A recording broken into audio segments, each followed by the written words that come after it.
Barchaga assalomu alaykum aziz bizani YouTube'da kuzatadigan kuzatuvchilarimiz. Zoji O'zbekiston kanalida sizni ko'rib turganimizdan xursandmiz. Bugun sizlarga yana bitta zo'r obzorni qilib beramiz. Ko'rib turganingizdek Averlock B9013 bugun sizlarga to'liq obzor qilib ko'rsatib beramiz.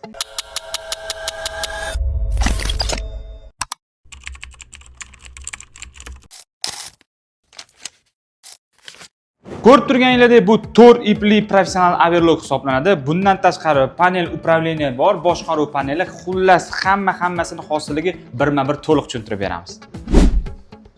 Birinchi o'rinda mashinkamizni yoqib olamiz. Juda ko'pchilik tikuvchilarimiz ahamiyat beradigan narsa yoqilganda mana shu Zoji yozuvi alohida bo'lib yonib turadi.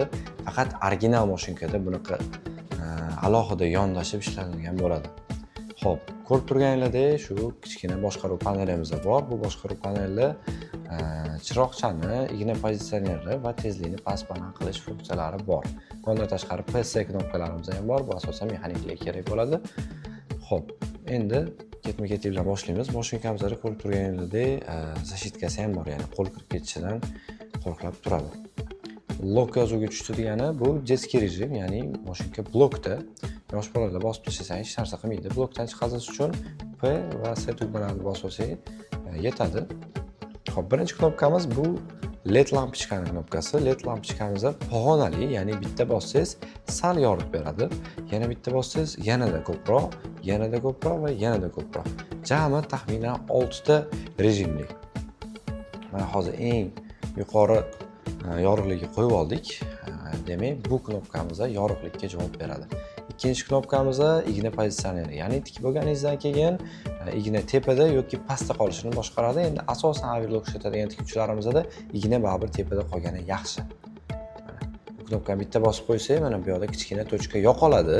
Bu degani igna pastda qolib ketadi degani. Yana bitta bosib qo'ysak, kichkina tochka paydo bo'ladi. Bu degani tik bo'lganingizdan keyin igna tepa holatda qoladi.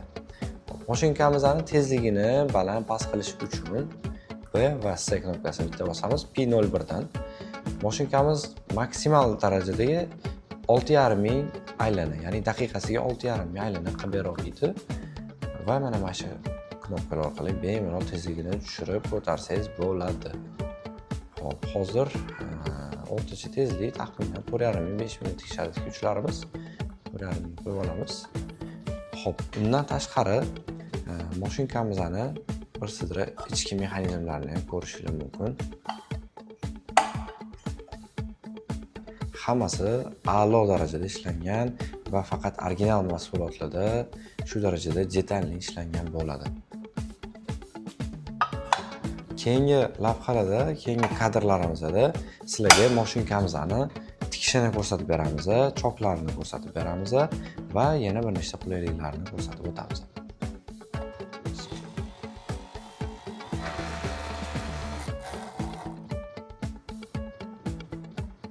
Juda qulay narsa bor, ya'ni uzun lezviyasi bor. Ipini oshiqcha kesib ham o'tirmaysiz. Yana bir tikib ko'ramiz. Bu safar yana tezroq tikishga harakat qilamiz. Mashinkamiz hozir 5000 tezlikni o'zida tikib berdi bizga. Choklarni ko'rishingiz mumkin. Ko'rishingiz mumkin, mashinkani choki bu yoqda zich, bu yoqda esa yirik. Mana shu chokini qanaqa qilib mayda yirik qilishni ham birato'la ko'rsatib ketaman. Juda ko'p tikuvchilarimiz buni bilishmaydi.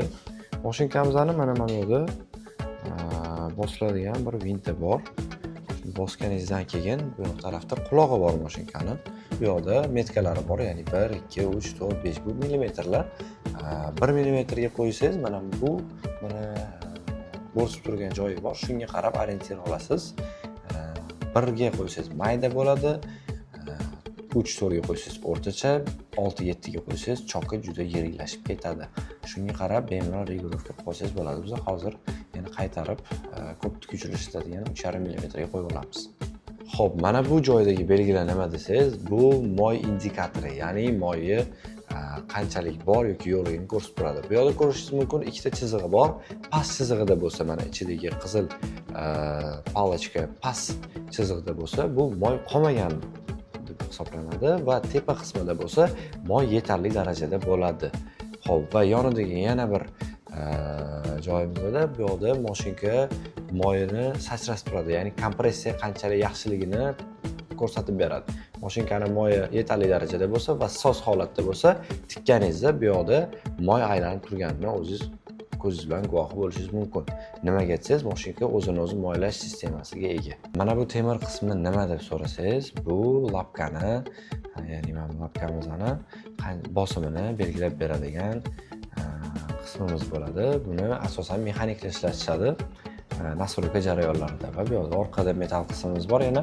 Bu ruchnoy lapka ko'tarish uchun ancha asqotadigan joyimiz. Ko'rishingiz mumkin, mashinkamizning komplekti juda chiroyli, zamonaviy stol bilan jihozlangan. Undan tashqari hozirgi B913 yangi partiya modellarimizda oyoqlari mana bunaqa roliklar bilan chiqyapti. Ya'ni juda qulay, juda katta talablarga binoan buni rolikli qilib olib keltirib qo'yganmiz. Undan tashqari mashinkamizning yana nimalari chiqadi komplektida? Bu instruksiya kitobchasi, bu mashinkani o'zi uchun Zoja logotipli chexoli bo'ladi. Bu moy filtri, bu asosan mexaniklar ishlatadigan va o'zingiz nastroyka jarayonida ishlatadigan atverkangiz bo'ladi va bu yoqda yana juda foydali bo'lgan qismlar, ya'ni ключ, zapas o'nta igna, pinset, overlockda juda asqotadi va kichkina atverkamiz mayda qismlari uchun. Va silikon moyi ham chiqadi, xabaringiz bor, overlockning bitta yoki ikkita detali bo'ladi, doimiy moylab turish kerak. Bu ham ancha vaqtga yetadi. Undan tashqari mashinka moyi ham kamida 6 oy 1 yilga yetadigan miqdorda sizga komplektida chiqadi. Bugungi obzorimiz sizga ma'qul kelgan bo'lsa, bitta like bosib qo'ying va bunaqa yangiliklarni, yangi videolarni o'tkazib yubormaslik uchun bizga obuna bo'lib qo'yishni unutmang. Agar bu overlockimiz haqida sizda qanaqadir savollar bo'ladigan bo'lsa, izohlarda albatta yozib keting va savollaringizga javob beramiz. Bizdan agar tikuv mashinasi Zojidan xarid qiladigan bo'lsangiz, eslatib o'taman, 5 yil kafolatga ega bo'lasiz. Quyidagi raqamlarga murojaat qiling, sizga to'liq ma'lumot berishadi.